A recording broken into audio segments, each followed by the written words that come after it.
This month's podcasts are sponsored by Aubergine Legal. Do you sometimes worry that your business isn't meeting all its legal compliance requirements and wonder if you're ticking all the legal boxes? Are you losing sleep worrying about a piece of legislation that you may or may not be complying with? Perhaps you need some help with your client contracts or your data protection compliance. Or maybe you're worried that your website doesn't have the right documents or legal notices in the right place. Perhaps you have a brand that you want to protect with a trademark. How about if you could outsource it all and eliminate all of your worries?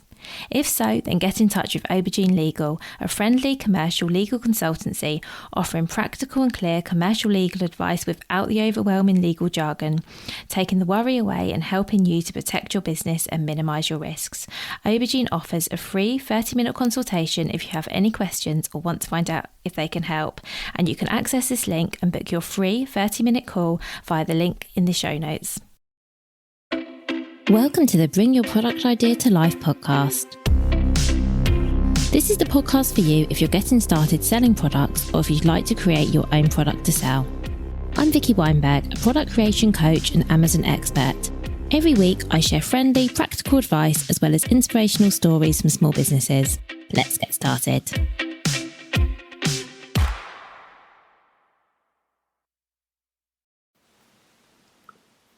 Hello, so if you're listening to this episode around the time it's released, it's June 2023 and it's almost 6 months to the day until Christmas, and incidentally I cannot believe how fast this year's gone. So I am re-releasing this episode for the second time, as the first time I put this episode out it was either September or October, and our guest Catherine Erdly told me that it's actually far too late to be talking about Christmas. So I re-released the episode last summer and got some great feedback that it was a really timely reminder, so I thought I would share it with you again. I won't release the same episode year in, year out, don't worry, we will record a new episode for 2024. But Catherine has so much great advice, and right now, or at least very, very soon, is a good time to start thinking about your Christmas 2023 sales. So even if you've heard the episode before, it's a quick one. Hopefully there'll be a few reminders, things you haven't thought about, or even if it just prompts you to get thinking about Christmas, even if you don't listen to the entire episode, but this is just your annual reminder to start thinking about your Christmas sales and thinking about what you need to get in order. I think that's fantastic. So I would love now to reintroduce you to Catherine. So hi Catherine, thank you so much for being here. Hi, thank you so much for having me. Can we please start with you giving an introduction to yourself and your business, please? Of course, my name's Catherine Erdly. I'm the founder of the Resilient Retail Club, which is my membership for product businesses. I have 21 years experience in the retail industry, and I've spent the first 17 working for high street retailers. So the last job that I had before I left the corporate world was at Paperchase. And then since 2018, I have been helping independent brands and retailers start, grow and scale a profitable product business. Oh, thank you so much. So I know that Q4 is a really busy time for the retail business, probably it's the busiest. So my first question is, how far advanced do we need to be planning for that? I've got a feeling you're going to say before now. Obviously, this is going out at the end of October. Just to put it into context, then for the retail industry as a whole, the stat that always jumps to my mind is that 1/3 of all money spent in the retail industry for the year is spent in the 6 weeks in the run up to Christmas. So November to December, 6 weeks, so just over 10% of the year, we take over 1/3. And probably if you're listening to this podcast in a small business, small businesses tend to be more design-led, more desirable, so they tend to be more, as a result, more often purchased as gifts. So if you're a gifting retailer, then it could be 40, 50, 60% of your sales coming at Christmas. So it is this huge piece of the puzzle, and it can really make or break your year as a business. And a lot of the big retailers know that. So they, just to put it into perspective, the Paperchase team, for example, will probably be getting ready for Christmas 2022. They'll be starting to think about it in the next month or so, at least in terms of putting together ideas and starting to think about those kinds of things. So a year is not uncommon at all for planning for Christmas. But for small businesses, I would say the most comfortable way to do it is to start in the summer. A lot of people have a bit of a quieter summer, so using that time to really look ahead, start planning everything from your messaging to your hero products, to your packaging needs, everything you can be thinking about from the summer onwards. Obviously, we're talking about October, so we're not really talking about planning ahead anymore because we're in quarter 4. So yes, the answer is yes before now. In an ideal world. So maybe we can talk about 2 things actually. What would be good to know is, in an ideal world, because obviously some people will be listening to this when it comes out, but other people might pick this up at various points over the year. Sure. That's the brilliance of podcasts, isn't it? So let's first of all talk about, if we are listening to this in good time, what are some of the things we would ideally be doing in the summer to prepare for Christmas? And then once we've covered that, we'll talk about, okay, we're in October, what should we be doing now with the time we have? Is that okay? Yeah, for sure. So I would say it's all about product. I'm sure that you'll agree. It's about having the right product. So if it's the summertime and you are getting ready to plan ahead for Christmas, this is the perfect opportunity to look back at your sales figures. If you've already traded at Christmas, it's the perfect opportunity for you to look back at that and say, okay, what were my best products? What do I want to do with them this year? Do I want to move them on, change them slightly, bring out a new version, do another version because this was the best and I only had one product type and I think I can expand that range? So you really want to be looking at your own figures and information. You also want to be looking at the trends, what's happening overall. And if I say the word trend and you think, oh, well, I'm not a fashion business or trends don't matter to me, trends matter to every business, because a trend in its largest form is simply what's on the customer's mind. So what are they going to be thinking about? So, and you can think about macro trends like plastic free, for example, or vegan. So you just want to be aware of the kind of way that the wind is blowing, if you like, thinking about how things are changing. And do you therefore want to make any changes to your products? And then getting ready to pick out your hero products for Christmas, because the 80-20 rule, which is, I'm sure you've heard of, the idea that 80% of your sales will be coming from 20% of your products. That's true, especially at Christmas. So you want to kind of get in your head, what do you think are going to be those 20% of products that drive 80% of your sales? Because you want to make sure you've got enough stock of them. You want to make sure the photography for them is really on point. You're going to want to make sure that all of your marketing campaigns and everything else are built around those. You want to make those a real focus. So in the summer, that's the kind of starting point, is what is going to be the underpinning? What are the products that are going to underpin my Christmas strategy? That's perfect. Thank you. So I guess it's what are the products, and then what do you need to do to make sure you're in the best position to push those products at the right time? Yeah. And also, do you need to develop new products? Because I'm sure you know better than anyone, it takes time finding the right suppliers. I mean, even the summer might be too late to find new suppliers for Christmas products. Yeah, but I think so. Yeah. So even earlier, almost like January is a great time actually to do a lessons learned. So every big retailer, after they do a major holiday event like Valentine's, Mother's Day, Father's Day, Christmas, they have what they call a lessons learned and strategy meeting, where they sit down and they go through and go, okay, well, what worked well and added value and what didn't work well and I would want to change next time. And that's actually probably the point at which you would want to say, well, do you know what, that supplier let me down, I'd like to find a new one, or I'd like to develop these new products for next Christmas. So to give yourself the maximum amount of time. But for sure, in the summer is when you would really focus in and make that decision about what your Christmas products that you're going to base your kind of marketing campaign on would be. Amazing. And I guess that's also a good time. I mean, I was talking to someone last week who was telling me that she had some Christmas themed photos taken of her products, for example, back in the summer, because she was having a photo shoot anyway and thought, let's get the ones with the tinsel and the baubles and everything else now. So I guess if you are extremely organized, that would make sense, I guess, to have all of that done and ready. So you have all your marketing materials ready way before you start them. Absolutely. And the other thing to say about that is that if you have a certain product photographer that you like, I'm sure a lot of people have had this experience where they just get booked up.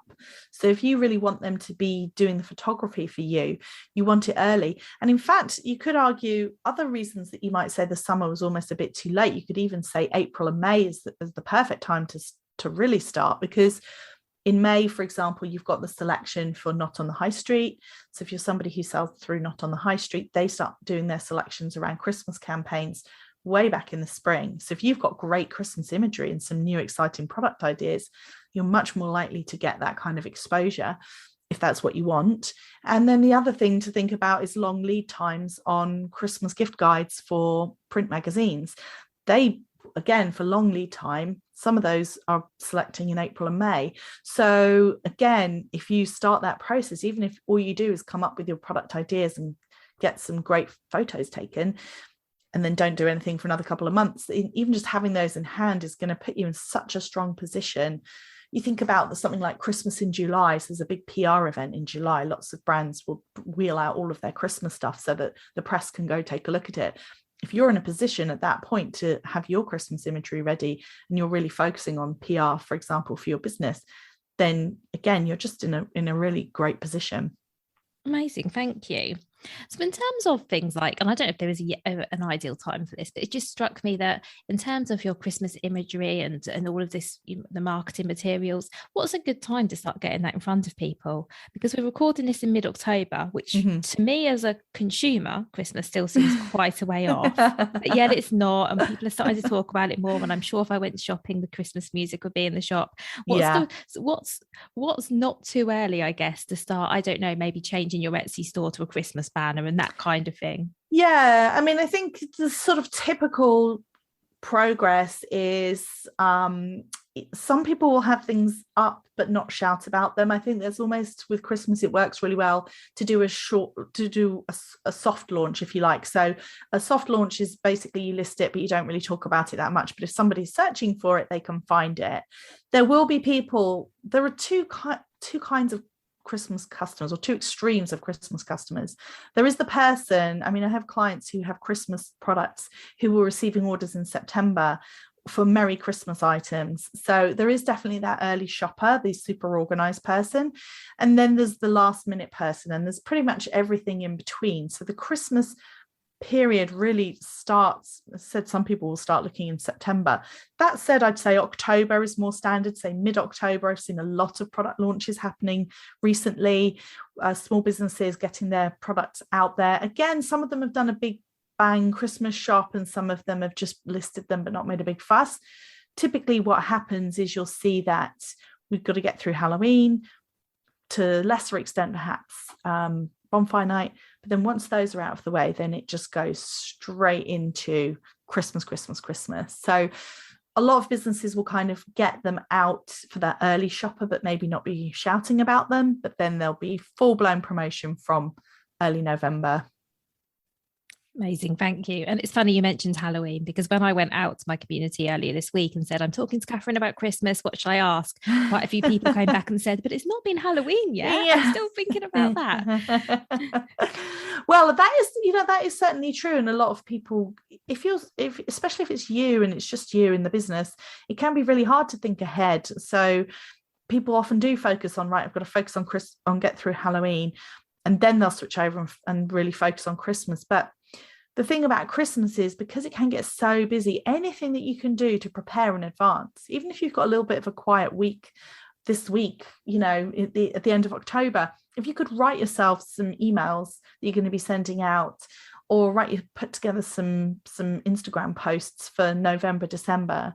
Say future you would be so excited to when you are busy and the orders start coming in, that you don't have to then sit down and write your newsletter. You can literally just pop into your drafts and just send out when you've already written. So there's still definitely things that you can be doing now, even in October, to prepare yourself for the busiest time.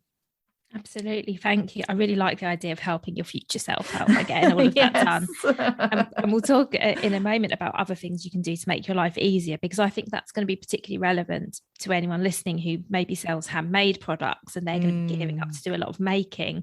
I guess anything that you can do to sort of simplify everything else would be fantastic. Yes. But let's say for somebody who is listening to this when it comes out, so Halloween weekend, so Halloween sales done, how long will it be then? 6 weeks, 7 weeks till Christmas? Not long anyway. Yeah. What are the key things that we should be doing right now to get ready? I think it can be as simple as tidying your workspace, making sure that it's actually organized, that you know where everything is, doing stock take on your packaging, making sure that you know how much you've got of everything and putting in an order if you think you might be running low, because the last thing you want to do is run out of tape or stickers or boxes, and then go out to the packaging supplier and find the lead time has suddenly extended from overnight to actually it's going to take them 2 weeks. I think we can assume as well, I think we should all be really conscious of the fact that there's so many people are talking about delivery delays, about supply chain disruption, and it may not even affect your products, but it could affect some of the supplies around your products, like your shipping products and things like that. So making sure that you've done that stock take, you've checked that you've got all the supplies that you need, you check that you've got the products that you need, that any supplies you need to make your products and materials, making sure that that's all ready to go. So have a tidy up, declutter, make sure you've got as much space as possible. If you can do anything ahead of time, any making ahead of time, or if you don't make and you're just packing, then can you make up boxes? Can you fold your tissue paper? Anything that you can think of basically to speed things up so that when you are at that busy time that it runs as smoothly as possible.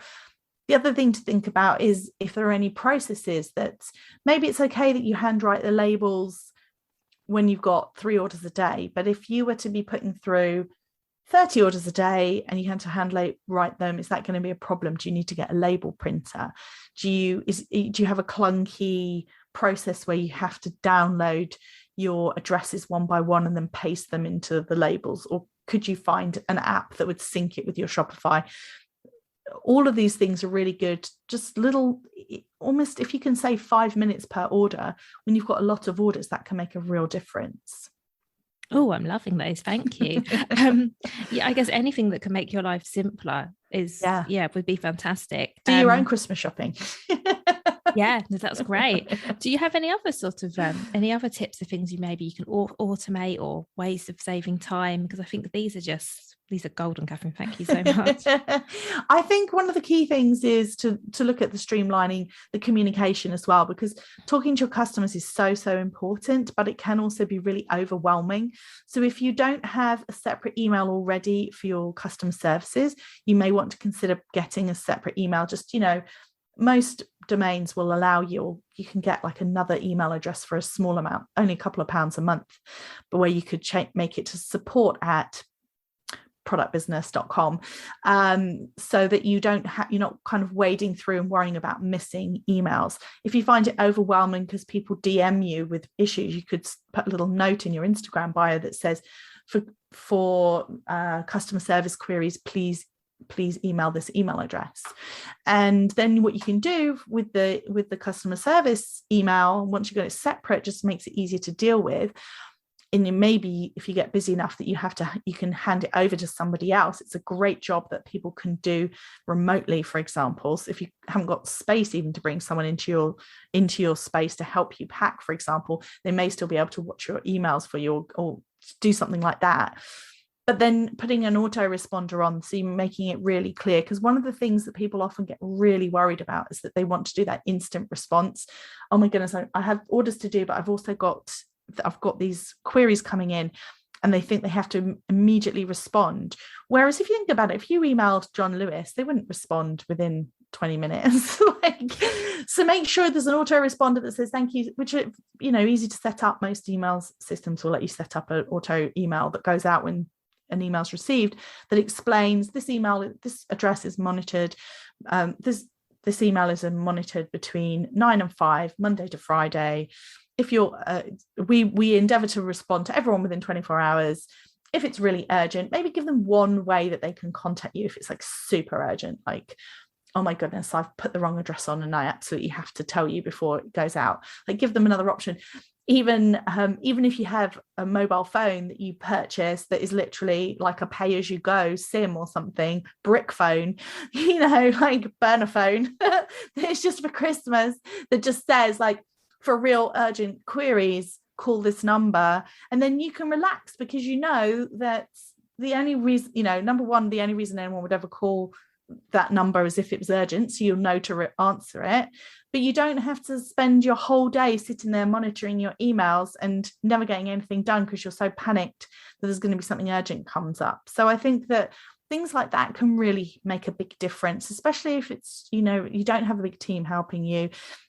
that juggle between, I mean, I need to be packing, but I'm worried about missing something, I think can be really stressful. So anything you can do like that, where you set expectations for your customers. I mean, you can't call the energy company on a weekend, you know, you can't call the healthcare company, you know. I've tried to call a big healthcare company at a weekend, which I had a question I needed an answer for at the weekend. I couldn't get hold of them. They said they'd be there back on Monday. So I think small businesses sometimes feel like they have to be available 24/7, but you actually don't. That's really good. Thank you. And I think along those lines, I think Christmas is obviously can be a really busy time of the year. It can be quite stressful. And some of us, myself included, can get into the habit of thinking, as you said, you sort of have to do it all. But what are some things that you would say don't do over the Christmas period? Things that you would say, actually, don't do that now. Just leave it till January, because I'm sure there are some things that fall into that camp. Yeah, pretty much anything that is not to do with business as usual. So if you're like, I need to change email providers, I need to replatform my website, I need to change the theme on my website, I need to there's still time to hire like a temp if you need to get someone in quickly. But if you needed to do major research into getting an employee and have to have a long lengthy interview process, for example, that's just not the kind of things. Basically, the only real focus in November and December should be on dispatching products, marketing your business, and delighting your customers. And that is it. It has to be those things. Again, big retailers, they move everything out of November and December. They don't attempt to do anything, even from, to be honest, September's almost the last date, I think, that you want to be doing stuff on your business, as it were. And then those last October should be preparing for Christmas, and November, December should be selling and shipping. So anything that you've got on your list, if you think, oh, I should start Pinterest, oh, I should check out TikTok, oh, I should really have someone look at my SEO, like, all of those things, those are January jobs. So I think anything that you've got just in the back of your head, or maybe I should get this up before Christmas, to be honest, I think at the end of October, it's just going to cause you stress. It's just going to cause you stress and worry at a difficult time, at a busy time of year. I mean, I say difficult, I mean, it can be very exhilarating. I don't want to sound all negative, but I think basically there's a lot of things that you can take advantage of the fact that January is typically quieter and you can work on them then. I would definitely not be looking to work on any major project in your business whatsoever, especially not, say, changing fulfillment centers or something like that. Definitely not something like that. Yeah, I think you've probably made so many people really happy by saying that. Because, yeah, it can be really tempting, can't it, to think, I have to get this sorted, I have to get this off my to-do list. I said I'd do this in 2021, but you're right. And I would say the same actually even goes for things like if you're researching a new product or supplier, or even launching a new product. I mean, I'd say even if it is a gifting item, but especially if it's not a gifting item, oh gosh, no, don't try and launch it in December. No, the only thing I'd say that sometimes you have to be cautious of is if you're a business that's got a really big Valentine's, Mother's Day type business, and you really know that there's new products that you want for that, you kind of have to keep those ticking over if you're working on getting samples or working on that product development and maybe getting photography done for those, because just same way that you go Halloween bang into Christmas, often you go Christmas bang into Valentine's Day, which sounds bonkers. But if you know it's going to suddenly switch like that, or if you're somebody, for example, who sells a lot of wholesale, so you're dealing with retailers, people may want to know about your Valentine's pretty sharpish after Christmas. So that's I think the only thing in terms of product development is to maybe have those sort of things in your head. But again, the main focus, I mean, if that's not achievable, it's not achievable. But yeah, just because you said you were going to do it in 2021, I'd say if you've not done it by the end of October, you are not authorized to do it before January. Otherwise, you just stress yourself out. Absolutely. I think that's so helpful. And what would you say for anyone who's listening and thinks, well, I don't know if my products are seasonal, I don't know if they will sell more in December, because obviously there are people who sell things that are very clearly gift items, things that you would see as a gift. what impact does Christmas have, or does Christmas have an impact on other kinds of products? So products that maybe aren't as traditionally thought of as gifts. Because I mean, in theory, anything can be a gift. The things I buy my husband, but he's into sports and the random things he wants for Christmas. I'm sure those retailers don't think these are gifted items, but no, they are. It's generally, it lifts everything, I'd say. I mean, so for example, when I was at Paper Chase, I was running the stationery team. And of course, there was gifting stationery. But, you know, all stationery lifted in December because there's more eyes on the business, there's more footfall. So I would say there are products, you know, if you've got a very wedding focused business, for example, then Christmas may not be your biggest time of year. Apart from the fact, you know, thinking about, could you have an element of your business which is about, you know, your first Christmas as a married couple, that kind of thing. And also be aware that there's a huge number of engagements happen between Christmas and New Year, for another example. So even if you think to yourself, well, I'm wedding, which is all summer focused, it's just worth thinking about whether or not you'll get some peaks or spikes around the Christmas time period. Obviously, if you're a really super summer focused brand, then it may be that you don't see such a big bump. I'd also say arguably some fashion isn't as seasonal, it's not quite as focused on Christmas, unless because it's tougher to gift fashion. You'll get a bump for Christmas party, you'll get a bump for people buying outfits for Christmas parties. That usually happens sort of end November. You'll also get a bump for the carve the turkey outfit, as we call it. So people will buy themselves a new outfit for Christmas Day. And you'll see a bump in anything that's clothing related that's giftable. So jumpers, scarves, hats, gloves, anything like that could be given as a gift. But sort of typical everyday clothing, you don't necessarily get as much of a lift at Christmas as some other products. But I'd say the majority of product categories will see some kind of lift, even if it's quite utility, because again, utility can be a great gift. People gifting, you know, zero waste household cleaning starter packs, things like that. If somebody's really passionate about their, you know, reducing their environmental impact. So I think that I would ask yourself, like, could this be given as a gift? And if you have literally nothing in your business that could be given as a gift, you know, just thinking about whether or not it's worth, maybe for next year, well, definitely for next year, developing a product that is giftable, or even a way of just making some of your products more giftable, because it is a huge opportunity for you and your business. But there will be some products more than others that will spike for sure. Thank you for that. Because I mean, I'm with you that I think a lot of things are giftable, even if you perhaps don't, you know, if they're not obviously giftable, because, you know, it depends more on the person that you're buying for, doesn't it, than the retailer that you're going to. And don't forget about gift cards as well. If you've got a shop and maybe your product, maybe it's quite niche, maybe it's to do with a hobby, but there will be a customer that will want to come and get a gift card and purchase it for someone so that they can go and choose their own item. So think about what you could. I think everyone can participate in Christmas in some way. It's just working out how.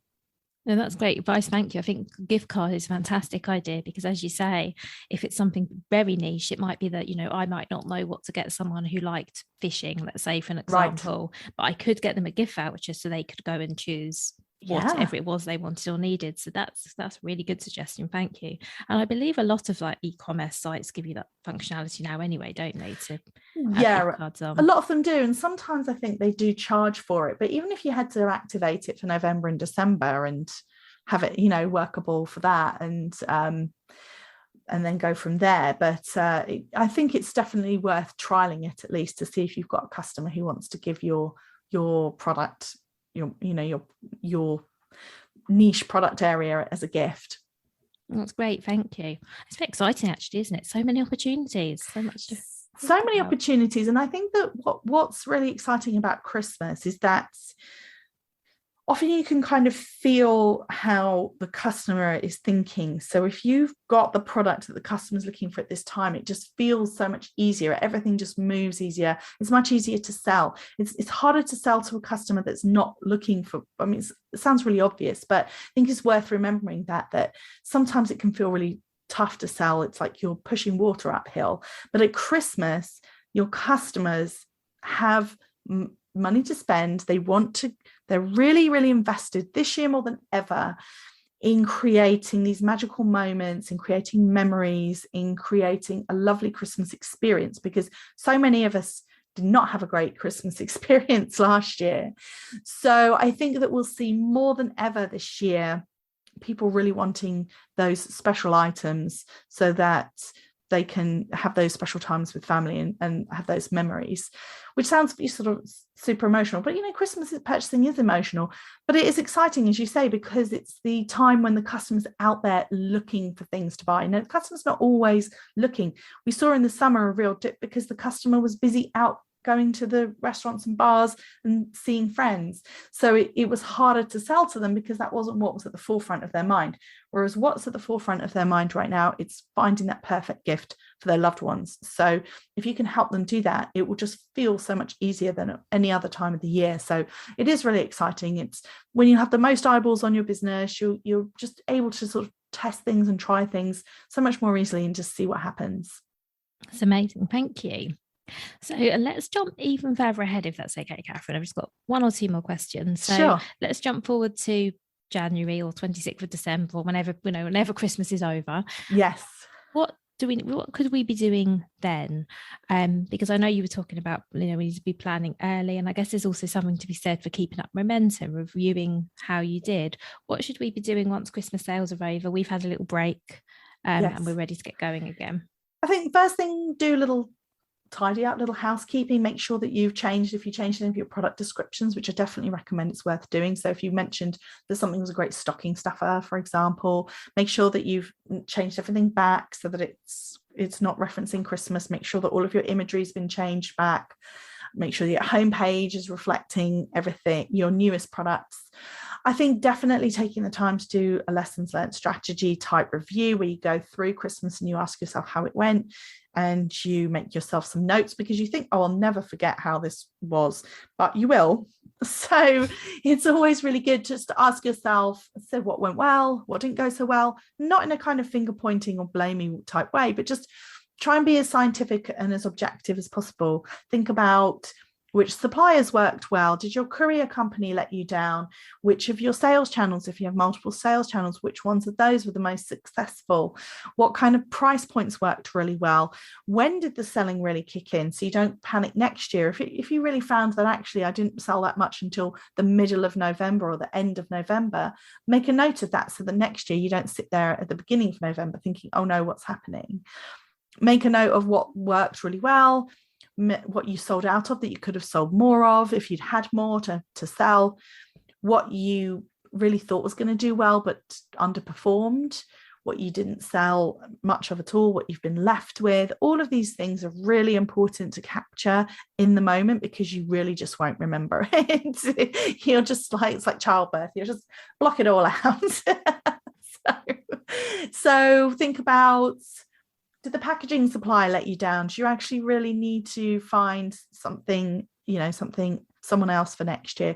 All really great questions to ask. And where do you want to target yourself next year? What do you want your sales target to be? What do you think it could have been if everything had gone to plan? And also having a look at some of your, actually in January, some of the really big events, if you wanted to be part of like a Christmas fair or Christmas market, some of the biggest ones, the most popular ones actually start putting out for applications in January. So again, if you want the biggest choice of everything, you want to be thinking about it early. And then in terms of your customers, I would just make sure if you've been able to gather email addresses from people over Christmas, make sure that you start being consistent with your email marketing so that you can build up that relationship throughout the year. So make sure that you're taking advantage of the fact that these people have bought from you, and nobody's more likely to buy from you than someone who's already bought from you. So make sure that you don't just see it as a kind of one-time bump, but you actually use those relationships that you've now got with people who are now paying customers of yours to build on as you move into 2022. That's brilliant. Thank you. And you're right. I think an email list is one of the best things you can have in terms of having a group of people who've bought from you already. So therefore, hopefully like your products and might be interested in buying again. Yes. So yeah, I think that's a great thing that anyone who hasn't done after Christmas, sort of getting your email list together could be what am I trying to say? In time for Christmas next year. Yes. Marvelous as that seems, would be brilliant. Yes. So one final question for you, Catherine. What is the number one thing you would suggest people do to grow their Q4 sales? If someone's listening and they're thinking, oh, there's so much I should be doing, I can only think of one thing, what would the main one be? I think the main one is really focus on your excitement, which sounds like a bit of an odd thing to say, but by that I mean, if you're not excited about your products, then why would your customer be excited? So you really have to ask yourself that question, and it can be hard because you can be looking at a product, especially if you started looking at it in January and you're just getting to Christmas now and thinking, oh, I'm sick of this. I've seen it so many times, I don't care anymore, I'm sure everyone's going to hate it, all of those sorts of things. I think you just have to really connect with, why is this the best gift for your customer to give to their loved ones at Christmas? How are you helping them have an amazing Christmas? Really connect with that, because as soon as you get that sort of fire in your belly and you get excited about it, that shows up in everything that you do. It shows up in the words that you use, in the emails that you write. It shows up in social media for sure. If you're on something like Instagram and you're talking about it, you can all tell, like when you see someone talking about something, they're like, oh, okay, well, we've got these things. And then on the other hand, you may see someone who's like, oh my goodness, I've just got the samples, they've arrived, they look amazing, I can't wait to get these up on the website. You immediately get drawn into the person who's got that energy. It's the same thing as if you go to a Christmas market, and we've probably all been to these events, and you'll see some people will be on their phone sat behind their stall, not making eye contact. And then you'll have the person who's over there saying, hi, how are you? Waving and smiling at everyone, even if it's pouring with rain, and you just get drawn to that energy. You get drawn to people who are excited about their products. People want to buy things that people are excited about. They want to buy products that are going to really delight their loved ones. So you have to really believe in it. And I think that actually has a real impact, because it gives you the energy to keep going. It makes everything that you do just much more appealing to the customer, because they feel like, well, if you're that excited about it, it must be great. And it also just makes it more fun, I think. If as much as you can possibly think of it as having fun, showing up, helping your customers celebrate Christmas with their loved ones, I think that is almost the most important thing that you can do. And what does it mean to protect that energy? Do you need to say no to other things in your life? I mean, I'd argue if you run a product business, that in your personal life, there's probably a lot that you shouldn't be doing in the fourth quarter either. Like, don't get a new puppy or move house. I mean, obviously, life happens, you can't avoid it. But thinking about how can you keep the rest of your life a little bit quieter during that time, so that you can rest and not just feel completely overwhelmed and run off your feet. That's all brilliant advice. Thank you so much. And I really like what you said about the excitement, because you're right. I mean, selling products in itself is exciting. It's exciting when someone chooses to buy from you. Yes. But someone choosing to buy from you for someone else, like, it's a whole other, thing. Yeah. It is super exciting. Yeah. Thinking that, your gift might make someone's Christmas, I think is good. So I think you're right. And it's really easy to lose sight of that among the to-do lists and everything else. So thank you for sure. that reminder. You're welcome. Well, thank you so much for that, and for everything that you've shared today, Catherine. Where can people come to find a bit more about you? So I'm most often found on Instagram. I'm at Resilient Retail Club. So come on over. I share tips about growing your sales, about managing your stock, about everything to do with having a profitable product business.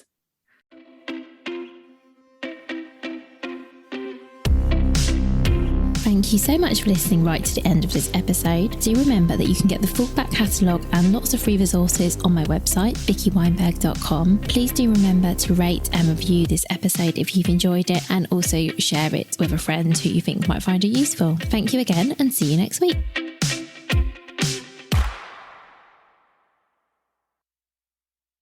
If you've been inspired to start a podcast in 2024, I really recommend my podcast host, Captivate. Captivate were my top pick when I started podcasting 4 years ago, because of how easy it was for a complete novice like me to get started. I've stuck with them for the last 4 years because Captivate is still really simple to use. They keep adding great new features, like the ability to share ads like these, and they've just been really reliable. So when you're ready to start your own podcast, you can use the link in the show notes and get a free 7-day trial with Captivate.